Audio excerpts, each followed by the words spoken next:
Hey peeps, question is, did we break it? The booster, is it broken? Well, quick news is no, it's not broken. So you can see everything called apart at the moment. So it turns out the clutch.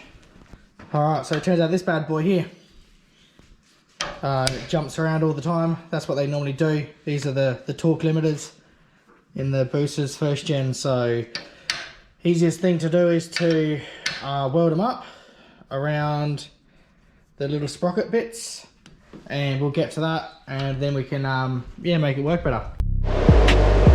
Just like that, I'm just got a couple little tiny tacks there off the TIG, and we're gonna give that a little trial on the booster now, just to make sure everything looks like it's gonna fit, and then we'll come back and TIG weld all the teeth there. All welded up, peeps. Still see the smoke coming off it. So all ticked up, just going around the teeth. That's what most people do anyway.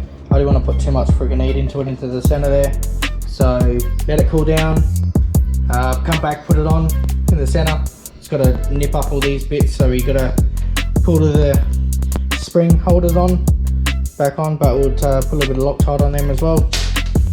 And yeah, so we're gonna let it cool down first, bit of Loctite on them, and yeah, put it on the booster. Let's get it happening. Alright, spring bolt holders are in, everything Loctited and done up pretty tight, so pretty happy with that. Let's get it back in the booster now, and hopefully we got clutch all working 100%. There you go, peeps, it's all in. So everything's come up well. So the center was real wiggly, and yeah, that's where you get the clunking from. So yeah, now it's all one piece, weld it all together, and now we just put the housing back on in the front. Just got to line this up, get this in, and it goes one way, so we just keep moving it like that, and yeah, that's now everything's all in place properly. The center clutch poles in, and then yeah, we just go around putting all these little die springs in, and before one falls out, we can actually put a little M6 in one, just to hold it in there. Once that's, we can jam all these up. Alright, well there we have it. We've got all the die springs in with the little M6 bolts there. Everything's come up well, so go ahead and put this the surrounding cover on, the clutch cover on, and we'll fill it with oil, and then we'll make sure it all works. Alright, all put back together. So clutch mod's been done now. First step of getting it ready for the dyno.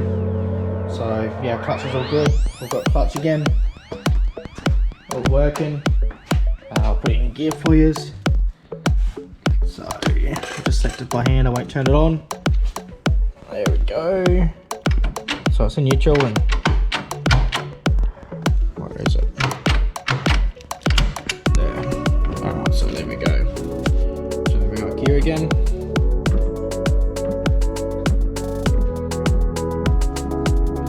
Alright, so we'll put it back in neutral.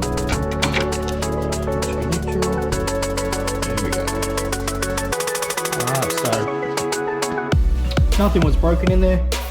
It was just that actually does happen, unfortunately, on the boosters. And then we get it should be a lot better. So I used to grab the clutch a lot more, but now it should be pretty easy to work with. So we've got that done. Filled it up with oil again. Not going to start it now, it's a bit dark outside. And now we are on to the next stage. So next stage is going to be putting the cam sensor back on up top there, and try to get this thing running on sequential. So if we can get that, I'll be real happy. I'm pretty happy with how it went on the weekend. Just got to make some adjustments on the dash as well, so we get some more stuff working on the dash.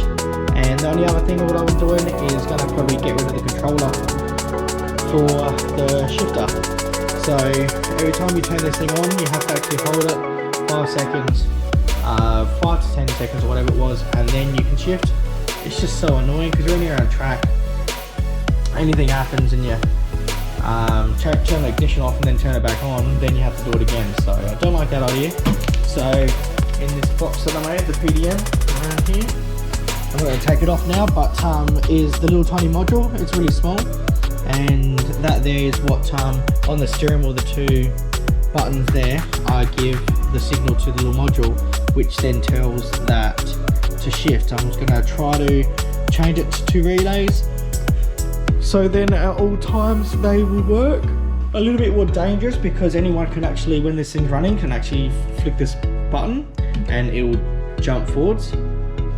But it's just a it's just gonna be so much easier for when it's on the track.